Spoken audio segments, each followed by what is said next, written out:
Welcome to the Introduction to Talent Development Reporting Principles webinar.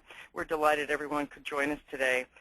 Our discussion today is going to focus on a number of topics. We'll start out with a brief discussion on the situation prior to the development of talent development reporting principles. We will introduce you to the overall framework of TDRp and the components within TDRp, and then we will launch into the TDRp statements and reports, and then we'll wrap with a conclusion. I am Peggy Parskey. I'm the Assistant Director at at Center for Talent Reporting, and we are joined today by Dave Vance as well, who is our Executive Director. We're going to start and have a number of polls, so we'd very much like you to engage in the polls. This gives us a bit of sense of who you are and an opportunity to participate. We also, in addition to the polls, would encourage you to ask questions via the question tab, and I believe that you can I think you can chat to us as the meeting organizers. So if you have any specific questions where you need some assistance on something, please don't hesitate to send us a chat. But for specific questions that you'd like us to call out and ask others, please use the question tab. So we'll start with the first poll. Want to know a little bit about who you are. So we have a poll of asking what part of the HR function you are affiliated with. So there is learning and development, leadership development, capability development, which includes career planning and progression, and talent acquisition. And then there's another category, which, because we only had 5 choices, so we've got about, I don't know, 2/3 of you have voted, so I'll give you another moment, and then I'll share the poll.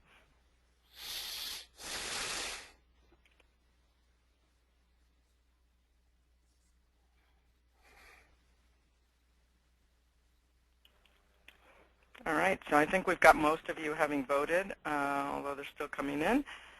I will close the poll and I will share the results. So hopefully all of you can see the results of the poll. It would be in your dashboard, I believe, with the poll results, so you should be able to see that. About 60% of you are in learning and development, but we also have another quarter who are in leadership development, with the remaining of you in capability development, talent acquisition, and about 1/3 in with indicating other. There, of course, I gave you the opportunity to hit all that apply, so we may have some overlap in some. But we will be speaking from both an L&D and other functions perspective, so that you can see how talent development reporting principles work beyond just the L&D space.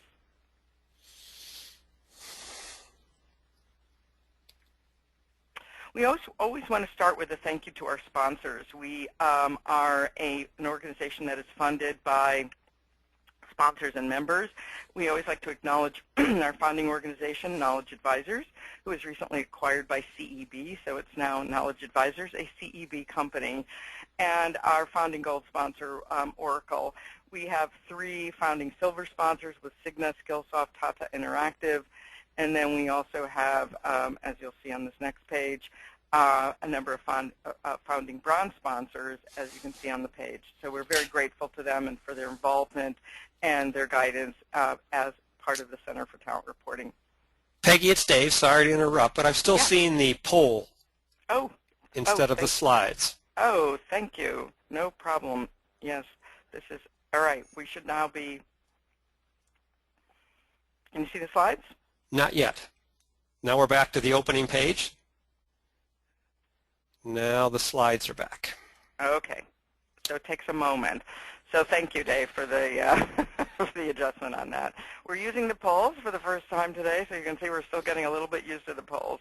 But I appreciate everybody's response. What we want to do is we're going to talk for a moment about the situation prior to TDRp, and I'm going to launch a second poll, and we'll now make sure we actually hide that one before we do anything else, so that the slides are back. And so one of the things we're interested in is understanding who you work for, whether you're part of a corporation or private sector, a government entity, nonprofit, NGO, or other. So interested in understanding where you're coming from. While those poll results are coming in, I want to note that TDRp has been designed to really address all types of organizations. We will be focusing, by and large today, on the corporation, private sector, but we have statements and reports and processes and tools that are associated not just with private sector, but with public sector as well. So I'm going to close the poll. I will share the results. And you can see that really most of you have indicated that you're coming from a private sector organization.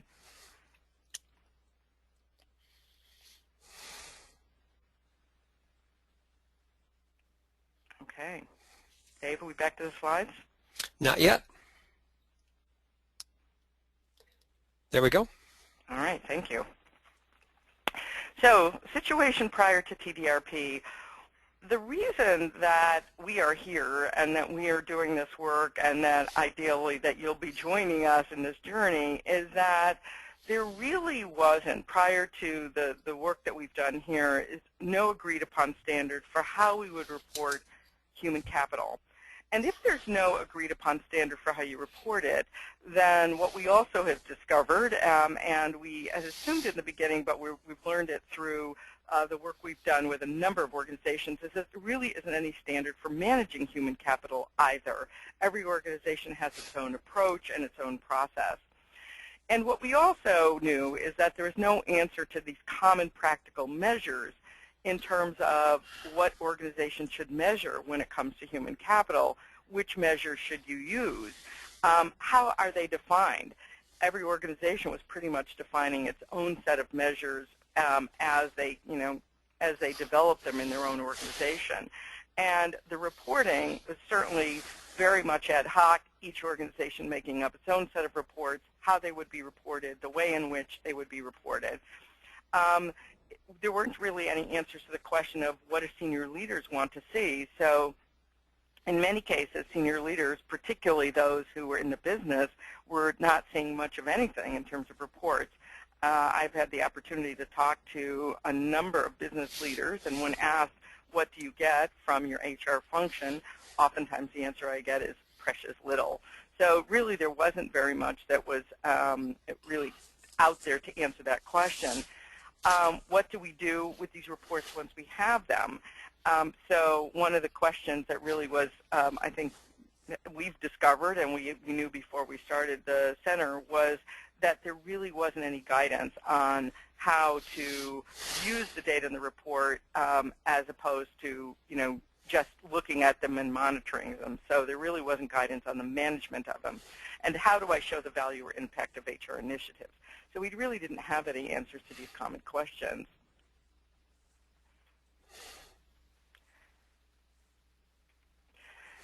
So one of the things that we want to talk today about is that we want to talk about the, really, now that we've set the stage for what was the situation prior to talent development reporting, is we wanted to make certain that we could answer these questions and identify what is TDRp and how does it help you in your role and how does it help the function. So one of the reasons that we're here is to bring the principles, standards, definitions, and recommended statements and reports to talent development so that the answers to those questions that I've just mentioned are addressed within the overall methodology of talent development reporting principles. It began in the fall of 2010 with Kent Barnett, who is the founder of Knowledge Advisors, and Tamar Alkalis, who is from Qualcomm, got together over dinner one night and said, why don't we have these standards? And thus began a journey of how to start developing a set of standards for organizations so that they could not just develop this on their own, but they could leverage an industry best practice and enable them to really spend their time on the management of the function, not figuring out how to report on the function. And the process engaged industry thought leaders like Jack Fitzens and Lori Bassi, Jack Phillips, Rob Brinkerhoff, Josh Burson, and a number of CLOs and talent leaders of major organizations, so that this would really be a not only grassroots effort, but also cross-organizational, leaders and individuals who could provide some input into what this process would look like. The process was completed for L&D in 2001, and then in 2012 we extended it and expanded it beyond L&D to all HR processes. And what we have done, and you will see this a little bit later when Dave presents the framework, is that we have divided HR into 6 core processes. And these processes are not intended to suggest this is the way organizations are organized, but rather these are the processes that really drive the management of human capital within organizations. So in terms of answering those questions for practitioners, what are the right measures for more organization? You're going to hear us say over and over again that there are really 3 types of measures you need to include when you're managing human capital. One are outcome measures, a second are effectiveness measures, and a third are efficiency measures. And we will define what each of those is and what that means for you and your organization. You need to have multiple measures for each. They should be balanced across the 3, but it isn't a single measure. The best practices along making sure that you're driving the right behavior is to have a balanced set of measures and to not just focus in on 1 or 2. And the specific measures that will be appropriate to you will depend on your programs, on your business, on your industry, and those things that are really of importance to you and your business leaders. How should these measures be organized? Well, you'll see in a moment in the framework that we organize them into 3 statements: an outcome statement, an efficiency statement, and an effectiveness statement. And then how should they be reported? We have organized the process into 3 primary reports. And again, we'll talk about this, and Dave will show you examples of them. A summary report, which is really intended for the business leaders. A program or initiative report, which is really reporting on the impact of the HR function on a specific business initiative or program. It is focused on the business, but how the HR function is contributing. And an operations report, which is really looking at the efficiency and the effectiveness of the operation in managing its business. What do leaders and managers want to see for key programs? Well, the first and foremost is alignment of HR initiatives to business goals. And this means proactively aligning, meaning that the business will inform and drive what the HR function does to ensure that it is going to help contribute to and help achieve the business goals. They need to see the expected and estimated impact of these initiatives on business goals, either in a quantitative or qualitative way. We'll talk a little bit more about that later. But being able to really identify, here is the kind of contribution we are going to make, and we're going to do that at the front, not at the back or just at the back, but at the front and at the back. To identify for those programs what are the key effectiveness and efficiency measures, identifying what the progress is against goals. So we set goals, and we're going to monitor how we're doing against those goals, and then forecasting how the year will end, because one thing we know about any goals that we set is they're probably not going to be achieved exactly.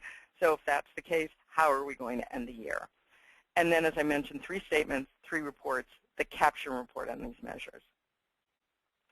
How should these measures be used? Well, first and foremost is to ensure that the planned outcomes are delivered.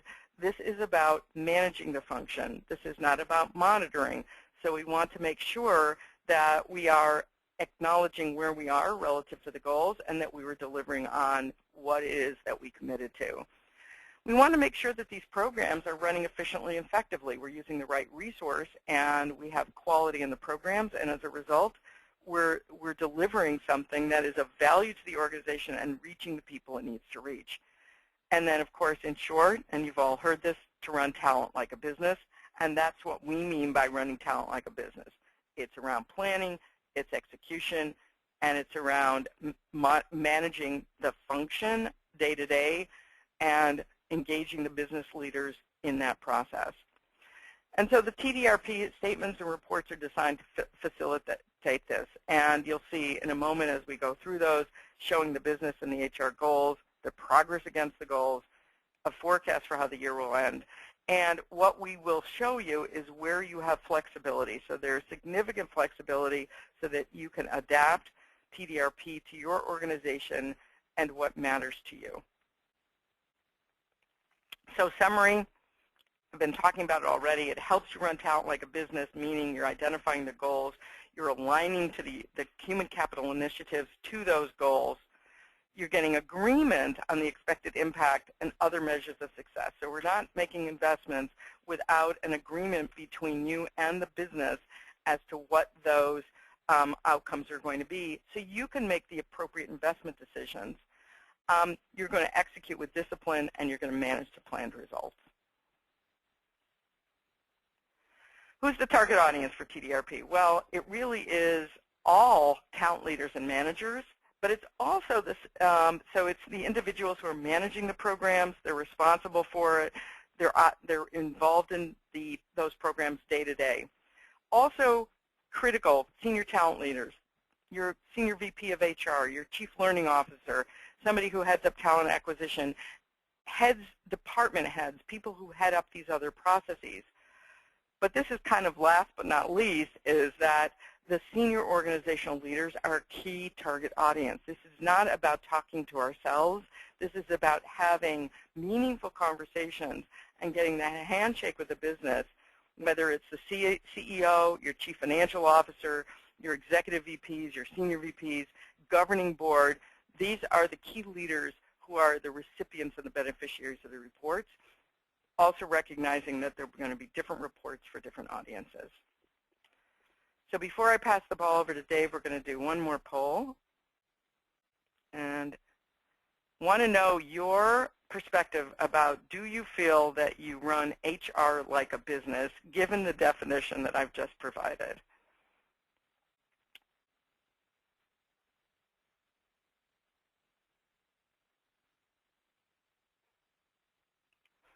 Going to give you another moment.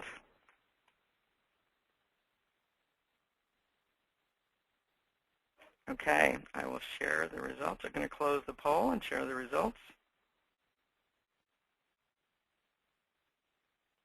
All right, well, interesting. So we have almost half of you who say, no, we're not, which is actually something that Dave and I have seen through the workshops and other webinars. And this is why we exist, which is to help you, in the future answer that question of completely agree or agree. And then we have a few of you who feel that you are, which is great, and kudos to you.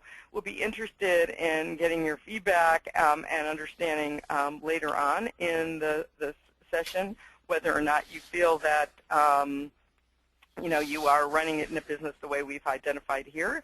But regardless, we're delighted for anyone who is in that poll, in that agree or completely agree, and then the middle, neither agree nor disagree.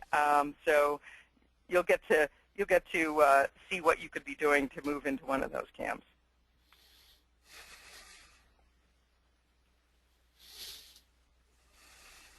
All right, so Dave, when you see the slide, over to you. All right. Thanks, Peggy. Let's move on to the TDRP framework. And we did have a question about the slides, and the slides will be available afterwards. And we'll also make the recording available for those who couldn't make it, or if you want to pass it on to somebody else.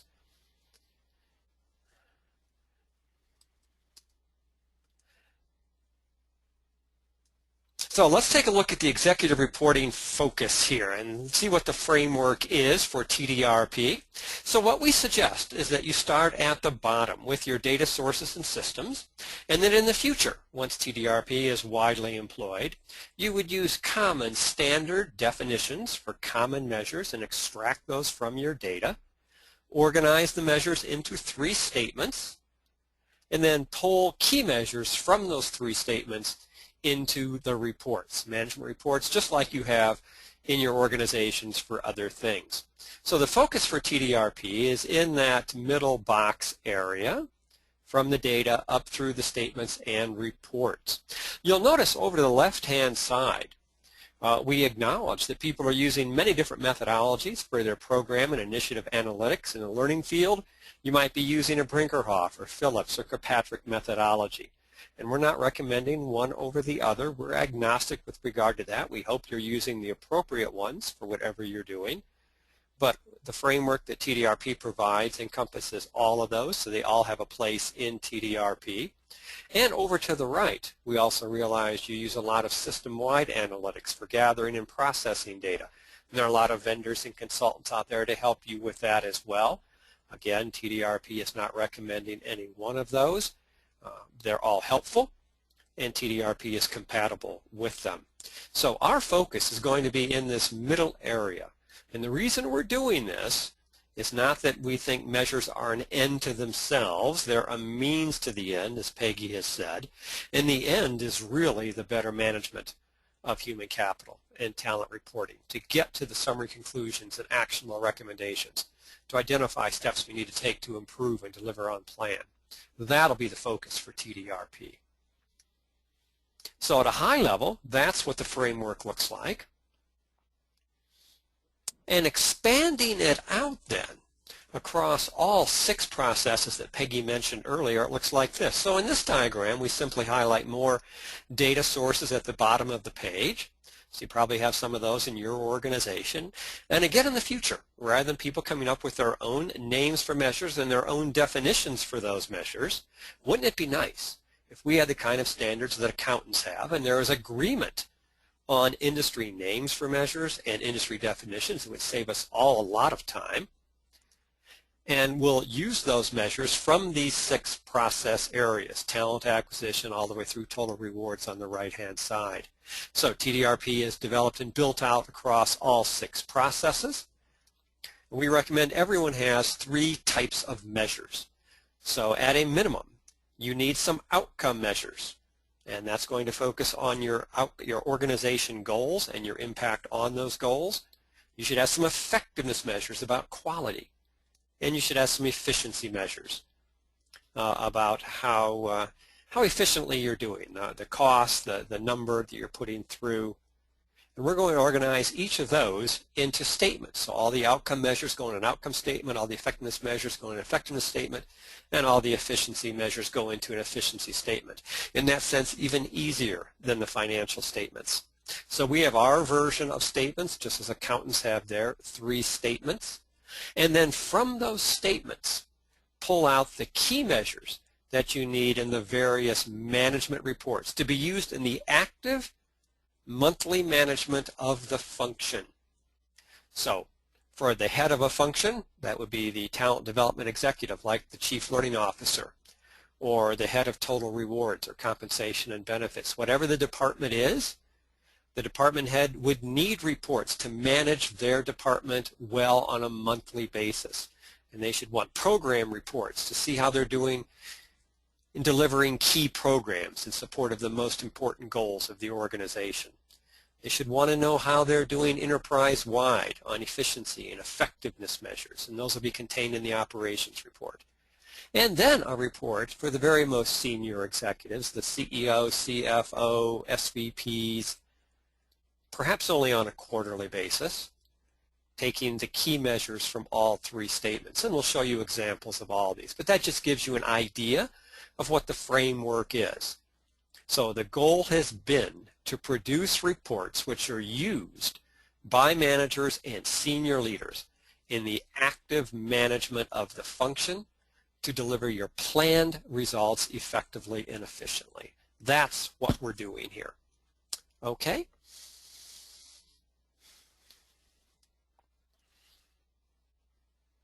So with that, let's take a look at the statements. So the end is near, but we still are interested in your goals. And each of the statements in the reports is going to contain some goals. We're going to start with the statements. And as we just said, we have 3 standard statements. So accountants have the income statement, the balance sheet, and the cash flow statement. We have the outcome statement, the effectiveness statement, and the efficiency statement.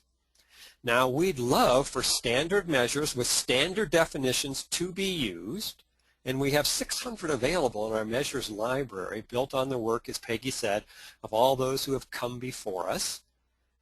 But obviously the choice of the measure will depend on your own organization's goals and challenges. So some people ask us if we can't just give them a list of the 10 or 15 measures everybody should use. And it isn't that simple because our organizations are not all identical. And since organizations have different goals at the company level, at the department level, the measures are going to need to reflect those different goals. A summary statement, which is what we're going to focus on, should show, at a minimum, last year's actual, like an accounting statement would, plan or goal for this year and year-to-date results. And we're going to show you examples of a summary statement. Detailed statements are also available, and as the name implies, they might show monthly or quarterly or trend data, might even use graphs or bar charts. Also might have a greater level of granularity, showing a deeper dive by business unit, region, district, and not necessarily with a plan attached to them. And there are detailed statements available out on the website as well for you to review. We're going to focus on the summary statements, and we're going to start with the outcome statement. And the outcome statement is probably the one that's most different from what people are doing. It would be the newest one. The outcome statement is the one that really shows the alignment and impact. Two very important reasons for doing TDRP, something the profession has struggled with. So this is a very, very fundamental statement. And what we'd ideally like here, when we talk about impact, is the isolated expected impact of your HR initiative on your organization's goal. That is just the impact of your initiative separated out from all the other influences on achieving that goal. And we'd like to work with the sponsor on this, so it really is the sponsor's estimate or forecast of that expected impact, and we have a way to get to that. In fact, a large part of our second introductory webinar, which will be offered next month, focuses on how to have that discussion with the sponsor. And from that discussion, we may get a quantitative or a qualitative assessment of isolated expected impact. Quantitative will just mean that it's a number. Qualitative means that it's an adjective. Either one is about the isolated expected impact, and we'll see some examples in just a second. May also, if we can't get the sponsor engaged right away, it may have to be our own estimate or forecast, perhaps reviewed and approved by senior leadership.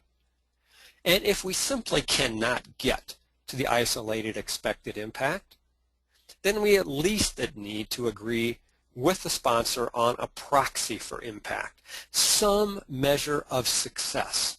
After all, we're talking about your organization's most important initiatives now in support of your organization's most important goals.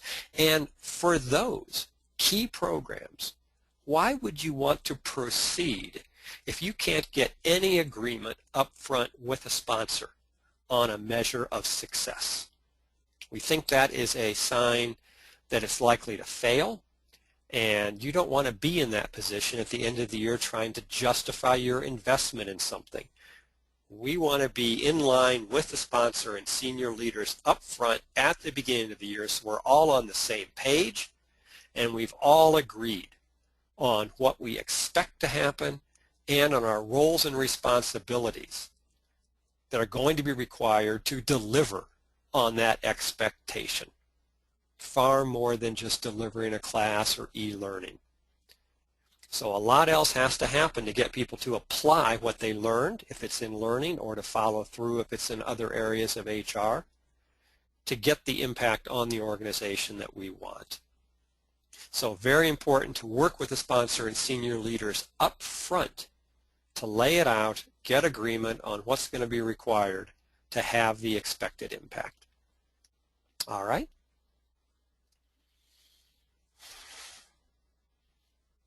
Here's an example then of what an outcome statement looks like. In this introductory session today, we're not going to have time to go into great detail on all these statements, but we want to give you a view of what they look like so you have a sense of what TDRP is and what our statements and reports are like.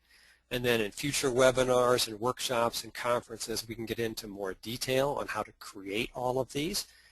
But this is a sample outcome statement. We'll show you one for L&D. There are other examples as well. And as Peggy said, we've actually got examples of these for all the processes. So if you're interested in leadership development or any other aspect of HR, we've got samples just like this for the other areas as well. Notice in this outcome statement, it's going to be a page long. We're going to use 2 slides to show it. This will be the top half of the page on this particular slide. Notice that it's a business-centric outcome statement, meaning the priorities at the left, 1 through 6, are the priorities of the CEO. They're not your priorities. They're not HR's priorities. They are the priorities of your CEO. So you have to know your organization's goals in priority order, and you know who the sponsor is to follow up to get this expected agreement up front. In this organization's case, their #1 goal is to increase sales by 20%. And so the 20% falls under the plan column over here. Sales were up 10% last year. We want them to be up 20% this year.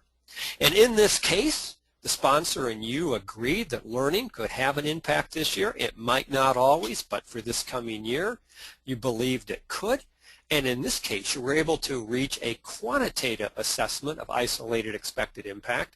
You and the sponsor agreed through a methodology we'll share in our next monthly webinar that if this program is designed, developed, and reinforced well, it could have a 25% contribution to the goal of increasing sales by 20%.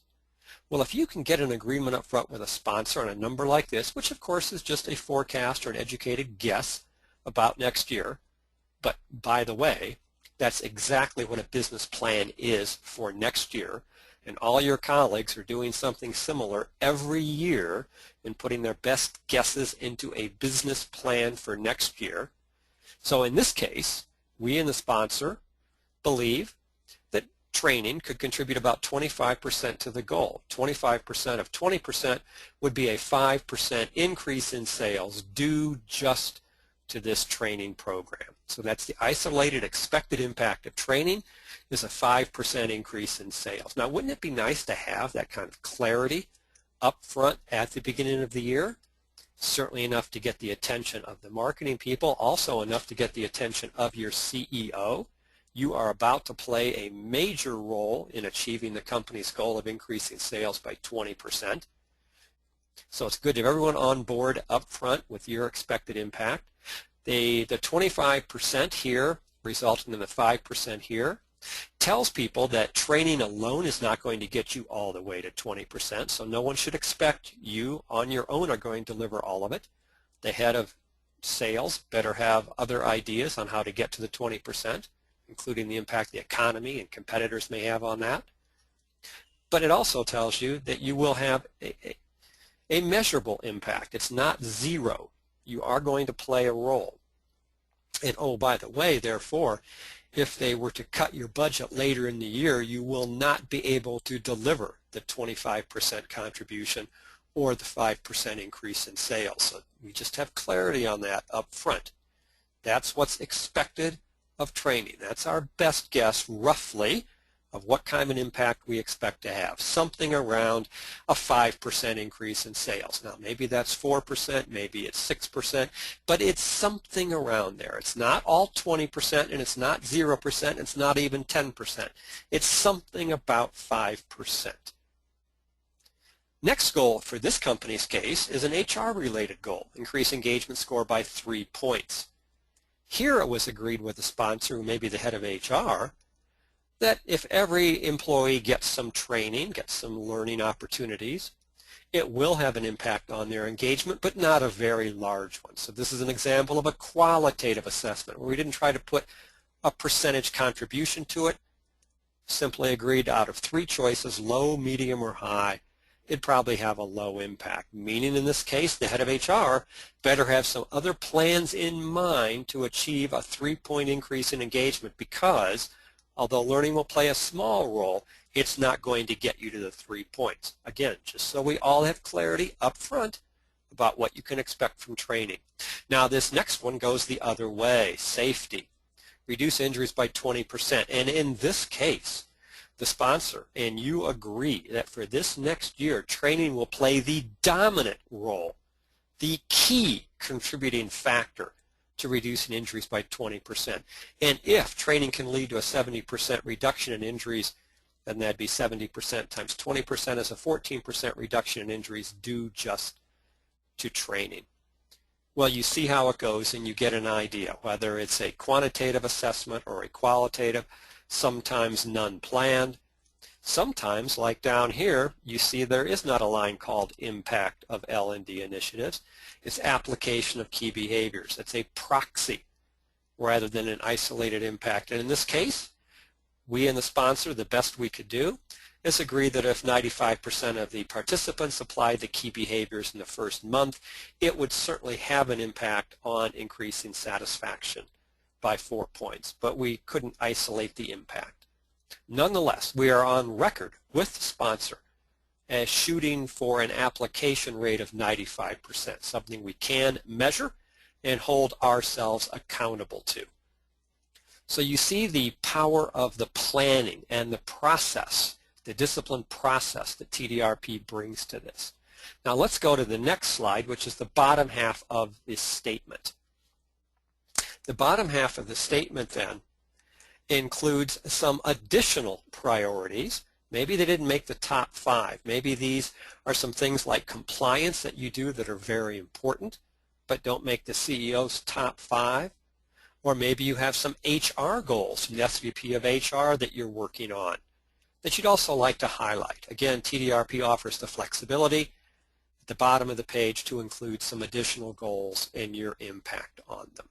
So we've spent a little more time on this one than we'll spend on the other statements because it is the most different, but that's the outcome statement. Focus on outcomes, your company's outcomes or goals and your impact on them. All right, now moving on and picking up speed because the rest you'll be more comfortable with.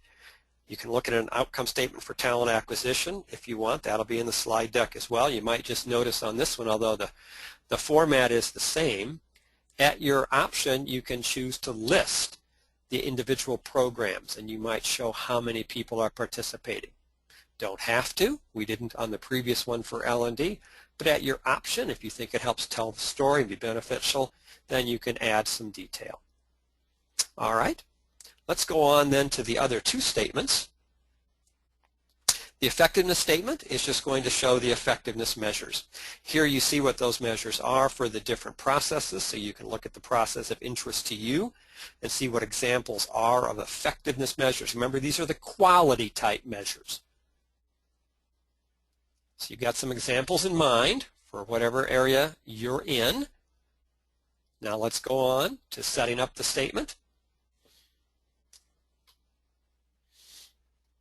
And here's an example for the effectiveness statement for L&D. It's just showing the Kirkpatrick Phillips levels 1 through 5. Learning is fairly straightforward. Again, you could show as much or as little detail here as you want at your discretion.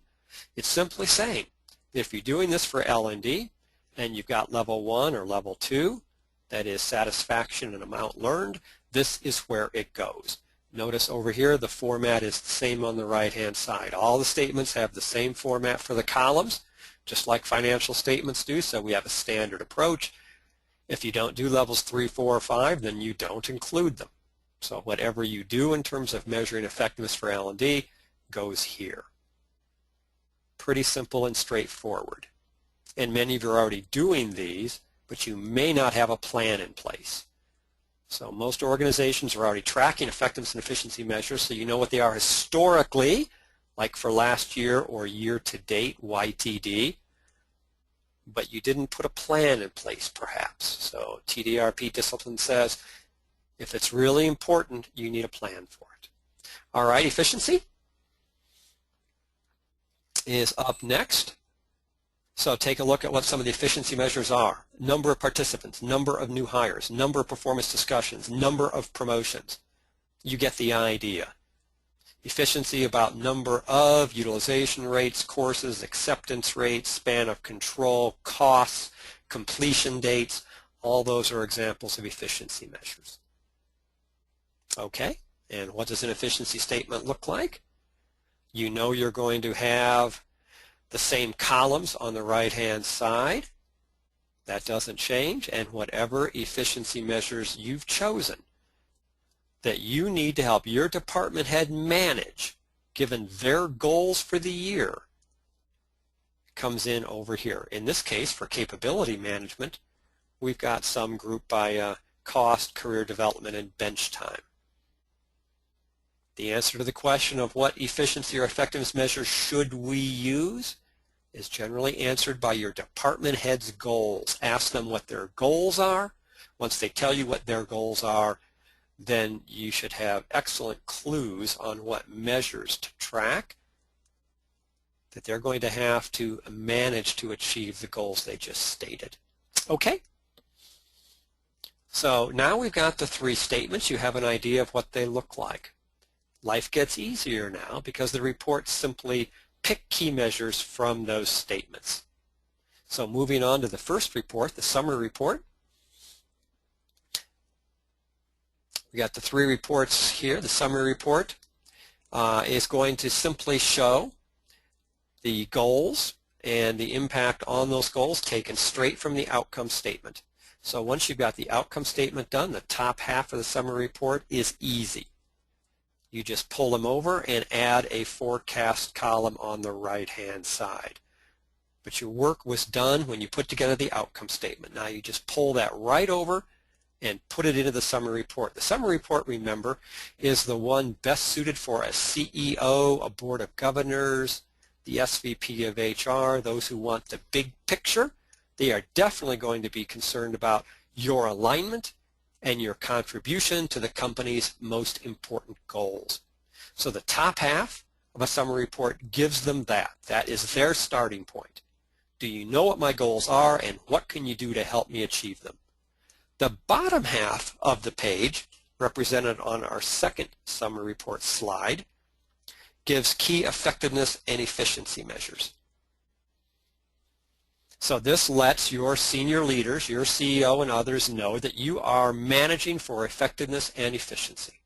And you have selected some effectiveness and efficiency measures you think they would be interested in. And when you set this up at the beginning of the year, you would give them a draft and ask them if indeed they are interested in these. And if they're not, you're happy to substitute other measures which they are interested in. But that combined with the top half of the page gives a complete picture at a high level of what you're doing. Your alignment, your outcomes, your effectiveness, and your efficiency. All pulled from the existing statements because the effectiveness and efficiency measures simply pulled from your effectiveness statement and your efficiency statement. And of course the outcome measures came from your outcome statement. We just make sure in this statement we're not using any HR jargon, that it's all plain English, suitable for senior leaders. So that's a summary report. Pretty straightforward. You might do that quarterly or monthly. We've also got one in here for talent acquisition. Again, the layout's going to be the same as you would expect. The columns for all the reports are the same. We're listing all of the goals in priority order straight from the outcome statement. And at the bottom would have effectiveness and efficiency measures for talent acquisition. Again, this one has the option of showing some individual programs, which you can always do. Moving on. So Dave, before we move on, I just want to interject. There was an interesting question that might be a good point here, is how to press on the need of these statements. I think the questioner was talking about statements and reports to higher management. Do you want to comment? Well, I think what we found is higher management really likes this approach. They wish you would have been doing this a long time ago because we're basically speaking their language, the language of business in this. So it isn't as if it's a hard sell because they've been waiting for you to show alignment, to show expected impact, to have a disciplined process in place, which some of you do. Others have been waiting for that as well, and I think they'll appreciate it. So our reaction from senior leaders has been very favorable. They get it. They understand about forecasts and business planning uncertainty for next year. This doesn't bother them at all. So they like this approach. So it won't be a hard sell. for the use of the statements and the other two reports we're going to in just a minute, they'll be used by the department head. And hopefully the department head wants to manage the department as good as they possibly can. And they may not have had tools like we're going to present to do that. So we're going to give a department head tools to do a much better job managing, all of which is going to make them a better strategic business partner to your organization, which is going to allow your functions to be better and improves the business acumen of your department head and your managers.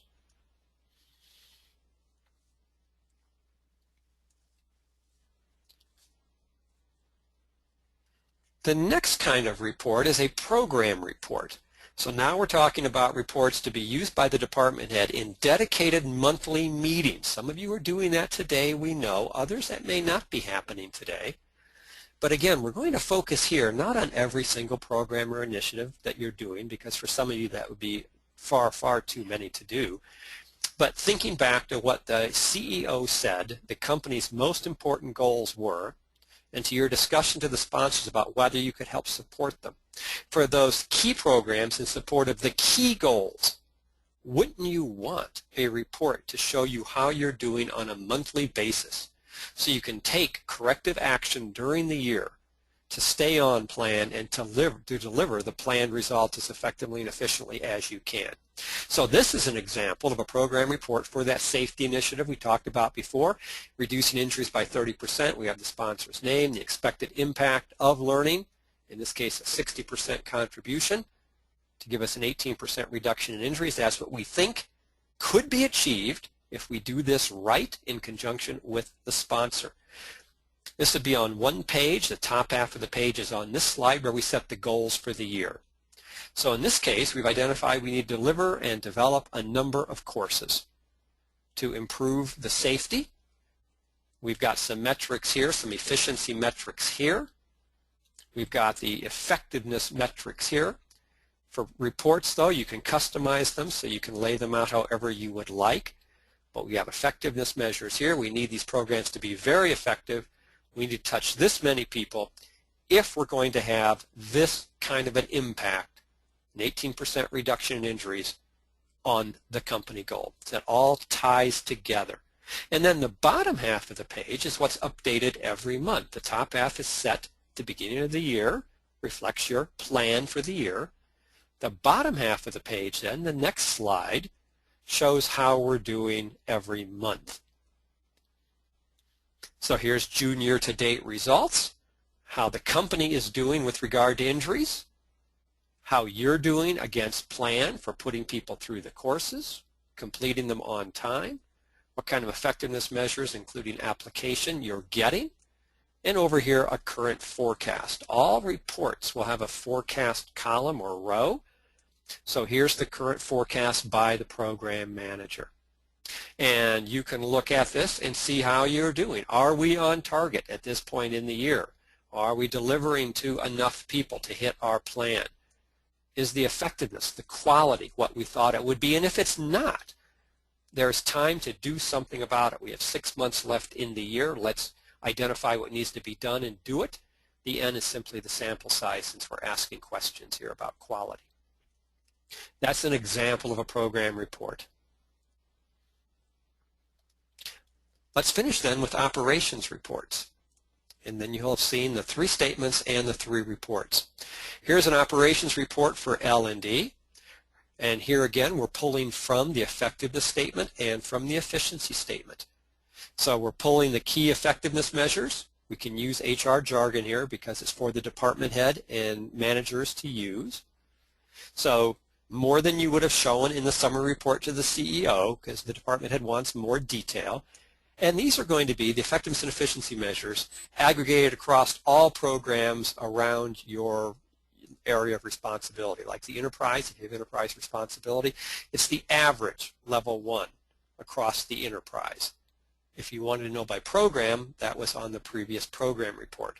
This is now aggregated across the entire enterprise.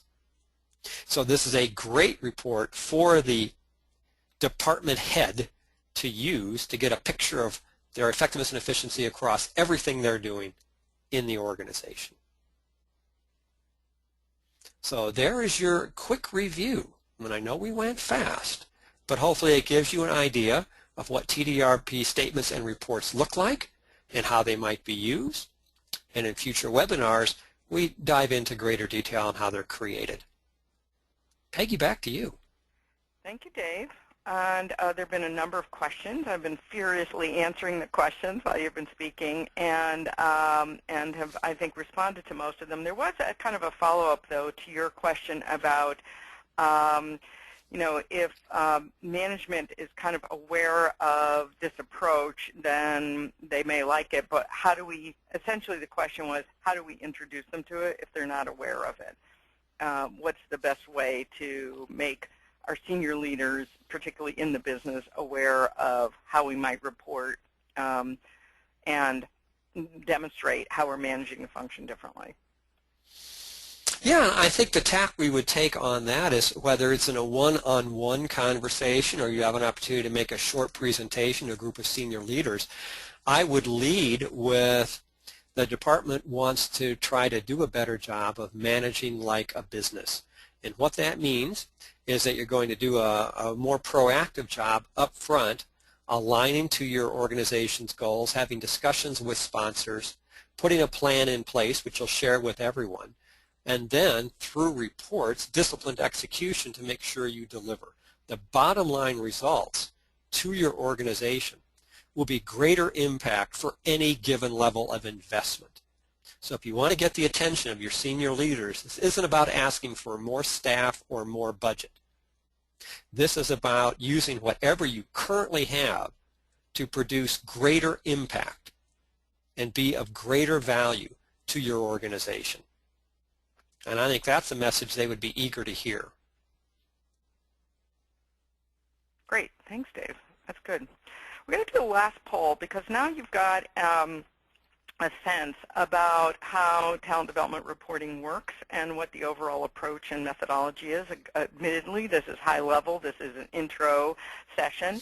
But curious as to what is your level of experience in providing executive reports to senior leaders, whether those senior leaders are in the business or whether they are still within the HR function. So just curious as to how some of you feel in terms of your expertise at this point. And they're coming in. I'll wait a few more moments for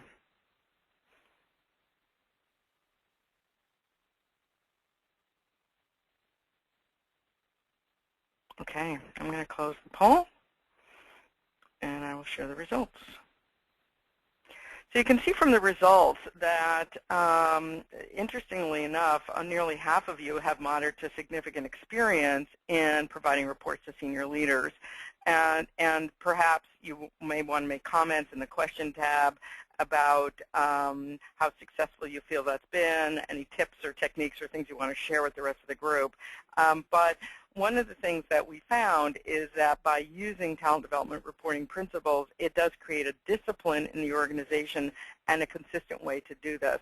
So most of what we've done working with organizations and really bringing this to practical application is in how we start to create that ongoing cadence in the organization of agreement on the goals, making sure that we have an expected value that we're going to provide from our specific programs, and then being really clear about how we're doing against those. So it's really that discipline and getting the agreement up front and then be able to close the loop afterwards about how we're doing. So be very interested in kind of getting feedback from you either in emails following up or in the question tab. Okay.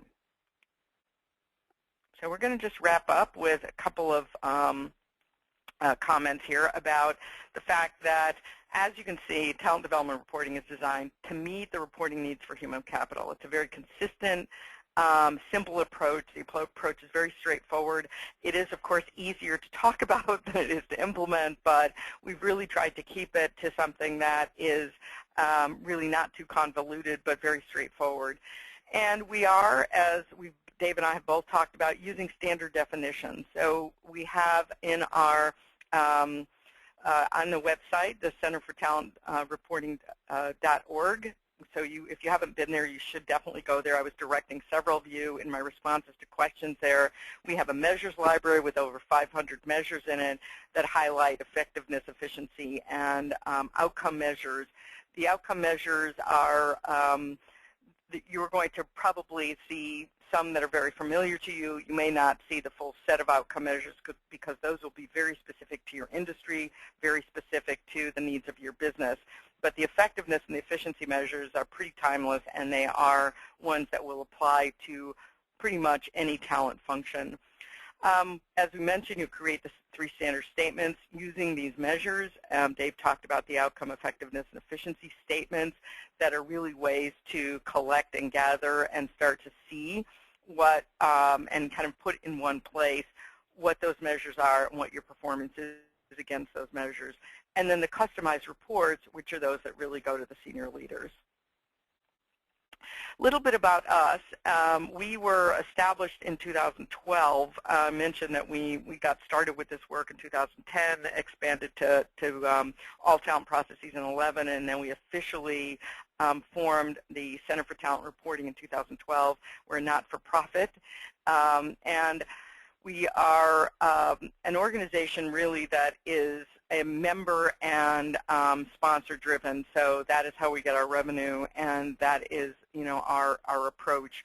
We believe that we're here to develop and promote the adoption of reporting standards, and for reporting on and managing human capital. And the idea is really to be addressing the needs of not just our own internal programs and tactical reporting, but really much more strategic for the senior executives, the talent management leaders, people who are managing programs, and other key stakeholders who are specifically interested or have a vested interest in the outcome of these programs. So we are very committed to making sure that we're really meeting those needs.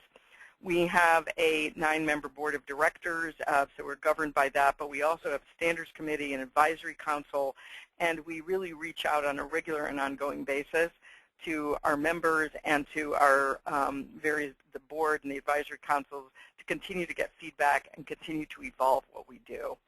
Our business model is that we don't provide consulting. We're looking for others to provide consulting and the software so that we are really enabling and growing the capability of the individuals in our discipline to be able to execute on this and really become champions for this approach. 2014, we do a 2.5-day workshop. Our next workshop is in Denver, and then we have another in Chicago. If you're interested in the approach and want to learn more about the details and how to actually execute it, highly recommend you come to one of our workshops. We also do workshops that are specific for organizations that can get at least 20 people, 20 to 25 people in a workshop. We will do custom workshops for individual organizations. We have our second annual conference. Our first one was highly successful. We're doing our second one in Chicago in October. We are doing, in addition to this webinar, we have 2 others that we do, and we will be scheduling the others out for the remaining part of the year. So we have one on critical success factors. If you want to learn more, please sign up for that. That's on April 15th.